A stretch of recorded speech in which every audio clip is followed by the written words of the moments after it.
Ba'zan hayot insonni turli sinovlar bilan toblaydi. Dard ham ana shunday sinovlardan biri. Ayniqsa farzand uchun har kuni ko'z oldida onasining dard chekayotganini ko'rishdan ortiqroq og'riq bo'lmasa kerak. Lavhamiz qahramonini 12 yildan buyon jigar sirrozi qiynab kelar edi. Bugun unga o'z o'g'li nafaqat jigarining bir bo'lagini, balki yangi hayot, yangi nafas baxsh etdi.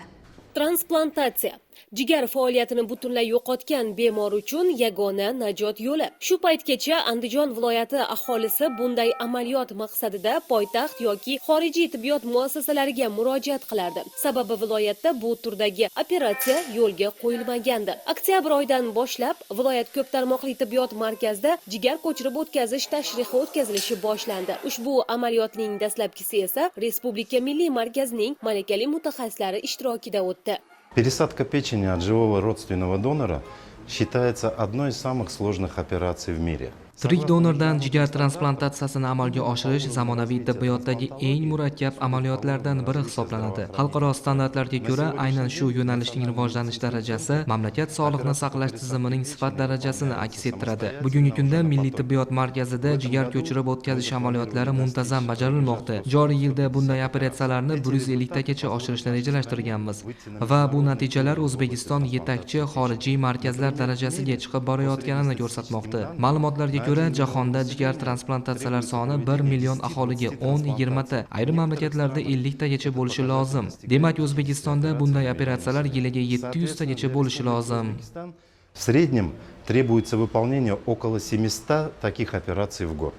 Inson organizmining hayot filtri bo'lgan, bir vaqtning o'zida ko'plab muhim vazifalarni bajaradigan jigar transplantatsiyasi tibbiyotdagi eng murakkab va mas'uliyatli jarrohlik amaliyoti hisoblanadi. Bu jarayon nafaqat yuqori darajadagi tibbiy mahorat, balki butun jamoaning puxta tayyorgarligi, zamonaviy texnika va aniq muvofiqlikni talab etadi. Yuqoridagi barcha kuchlar bir bo'lgan holda o'tkazilgan operatsiya 12 soatdan ortiq davom etdi. Shifokorlar jamoasi uchun har soniya zalvorli bo'ldi. Har daqiqa bemor hayoti uchun kurashdi. Nihoyat o'sha muhim palla keldi. Tana yangi jigarni yaxshi qabul qildi.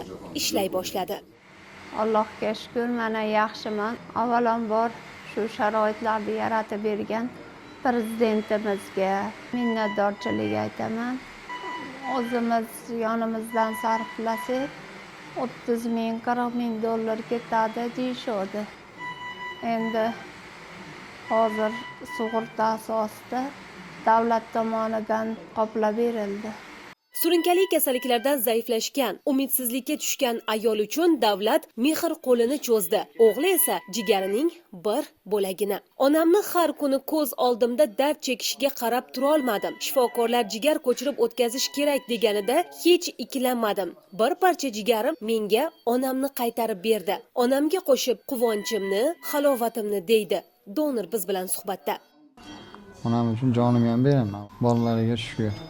Umri uzoq bo'lsin. Bundan-da yaxshi narsalar duo qilish niyatimda. Bemorlarimiz holati ancha yaxshilanib boryapti. Bemorlarimizni aktivlashtirish jarayonlari olib borilyapti. Mana bemorlarimizga ovqatlanishga, turib yurishga ruxsat berilyapti.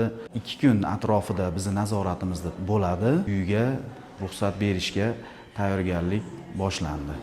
Shifokorlarning aytishicha, 20 kun ichida ular yana odatiy hayot tarziga qaytadi.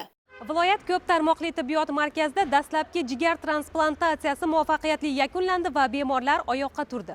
Endi tasavvur qiling, ushbu markaz jigar xastaligi bilan og'rigan qanchadan qancha bemorlarga yil davomida oro kiradi. Tibbiyotning xalqqa yaqinlashgani sabab.